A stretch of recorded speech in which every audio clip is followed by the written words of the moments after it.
Shalom, saudara yang dikasihi Tuhan. Bersyukur kepada Tuhan kalau pada hari ini kita boleh berjumpa kembali dalam program Bagaimana dengan saya, Pendeta Hendy. Saya mengajak saudara membuka dari Roma pasal 6 ayat 23. Hari ini kita memasuki hari ke-37, saudara, dalam menapaki kita persiapan memasuki doa puasa, Jumat Agung, dan juga Paskah. Roma 6:23 berbunyi demikian. Sebab upah dosa ialah maut, tetapi karunia Allah ialah hidup yang kekal dalam Kristus Yesus Tuhan kita. Saudara, pernah tidak kita berpikir, apa jadinya kita kalau seandainya Yesus itu tidak datang dalam dunia? Ataupun kalau Tuhan Yesus mau datang dalam dunia, tetapi dia tidak mau melakukan apa yang Allah perintahkan. Dia nggak mau mati di atas kayu salib. Masa depan kita suram, saudara. Mengapa? Karena kita bakal memperoleh hukuman yang kekal. Tempat kita bukan lagi surga yang diberikan, tapi neraka yang menanti kita, saudara. Kok bisa? Mungkin kita bisa bertanya seperti itu. Kan bisa dengan jalan yang lain. Misalnya kita hidup dalam kekudusan, tidak melakukan perbuatan jahat, kita menjaga hidup kita dengan perbuatan baik, beramal, dan lain sebagainya. Benarkah demikian, saudara? Benarkah dengan perbuatan baik kita bisa mendapat keselamatan? Tidak benar, saudara. Sebaik apapun perbuatan kita, tentu masih ada dosa yang kita lakukan. Entah itu dalam pikiran kita, hati kita, dan juga dalam perbuatan kita yang seringkali tidak kita sengaja kita melakukannya. Yang mungkin orang lain tidak tahu apa yang kita pikirkan, apa yang kita lakukan. Tapi kita tahu, Allah mengetahui apa yang kita lakukan. Itu artinya hidup kita masih ada dalam kuasa dosa, kita masih ada dalam sebagai hamba-hamba dosa, saudara. Nah, itulah yang dilakukan oleh orang-orang Yahudi pada zaman Tuhan Yesus, atau kalau kita baca dalam Perjanjian Lama, di mana mereka senantiasa berusaha untuk bisa melakukan hukum Taurat dengan sebaik-baiknya, dengan sedetail mungkin, dengan tujuan mereka bisa mencapai keselamatan, hidup mereka bisa berkenan di hadapan Allah. Tapi apakah waktu mereka melakukan hukum Taurat tersebut dengan sempurna, mereka bisa diselamatkan, saudara? Sama sekali tidak. Mereka tetap berjalan menuju kebinasaan. Saudara yang kasih Tuhan, kalau gitu apa sih fungsinya hukum Taurat bagi manusia pada waktu itu? Saudara, hukum Taurat diberikan dengan tujuan, berfungsi untuk menunjukkan keberadaan dosa yang memperbudak umat manusia. Dengan hukum Taurat, saudara, orang yaitu kita sebagai manusia itu, kita bisa mengetahui mana itu dosa, mana itu tidak. Sehingga kita nggak bisa berdalih lagi, aku nggak tahu apa itu dosa, apa itu bukan dosa. Jadi waktu Allah menghakimi kita, hukum Taurat itu yang menjadi patokan pada waktu itu sebelum ada Kristus yang datang dalam dunia, saudara. Yang kedua, saudara, hukum Taurat diberikan untuk memimpin orang itu sebagai persiapan menuju keselamatan datangnya Yesus Kristus dalam dunia.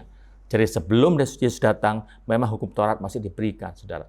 Hukum Taurat berfungsi juga sebagai penjaga kehidupan kita, sebagai pagar, saudara, di mana kita bisa mengetahui mana yang harus kita lakukan dan mana yang tidak boleh kita lakukan. Dengan demikian, kita bisa menjaga hidup kita sesuai dengan pimpinan dan juga kehendak Allah.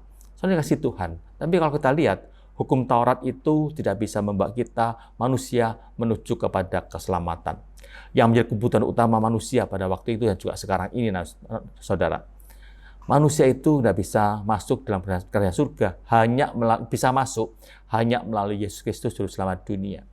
Itu harus kita pikir baik-baik, saudara. Seperti yang dikatakan Roma tadi. Keselamatan hanya dalam Kristus Yesus. Saudara yang kasih Tuhan, yang membawa kita masuk dalam keselamatan itu yaitu hanya Tuhan Yesus Kristus. Ingat Kisah Rasul 4:12. Keselamatan dalam dunia ini hanya melalui Tuhan Yesus Kristus, bukan dengan lainnya, saudara.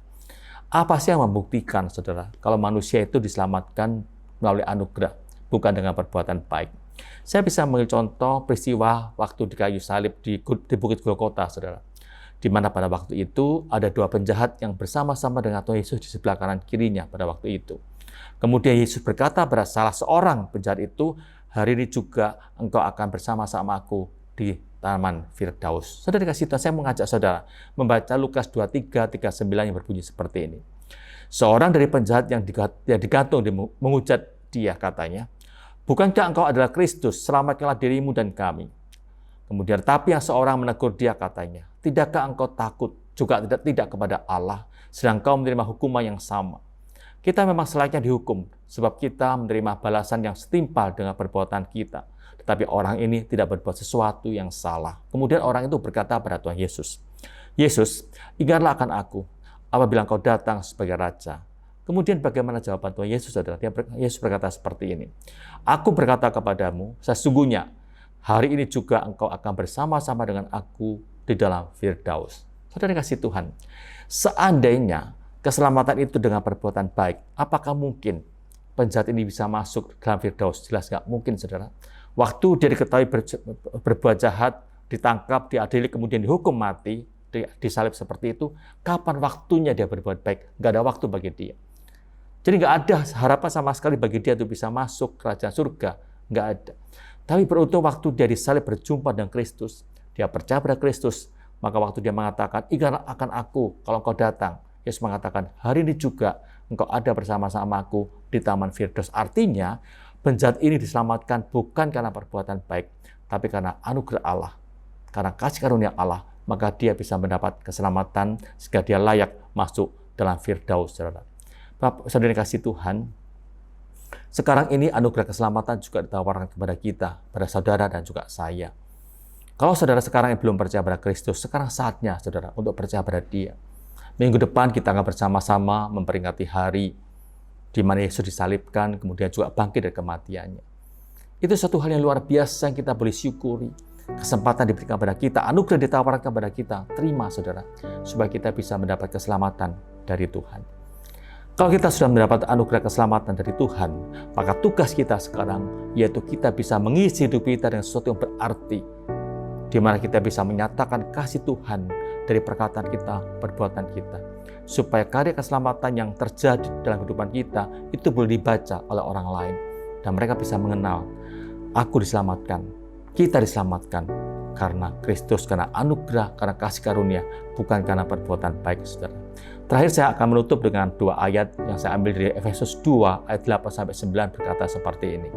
Sebab karena kasih karunia kamu diselamatkan oleh iman, itu bukan hasil usahamu tetapi pemberian Allah. Itu bukan hasil pekerjaanmu, jangan ada orang yang memegahkan diri. Kesimpulannya, kita diselamatkan bukan karena usaha kita, bukan karena kerjaan kita, bukan karena perbuatan kita, tapi semata-mata karena kasih karunia Allah kita mendapat keselamatan dari Tuhan. Mari kita berdoa, saudara. Tuhan Allah Bapa kami di surga, kami sungguh bersyukur kepadamu Tuhan untuk anugerah keselamatan yang Kau berikan kepada kami saat ini, di mana ketika kami percaya kepada Engkau sebagai Tuhan dan Juru Selamat kami, maka hidup kami diselamatkan. Kami sungguh bersyukur kepadamu Tuhan. Apa jadinya kami Tuhan kalau seandainya Engkau tidak mau datang dalam dunia, ataupun kalau Engkau datang tapi Engkau tidak berkenan naik di atas kayu salib. Hidup kami akan masuk dalam kebinasaan. Tuhan, terima kasih untuk kasih-Mu dan pengorbanan-Mu kepada kami orang berdosa ini. Dalam nama Tuhan Yesus kami berdoa. Amin.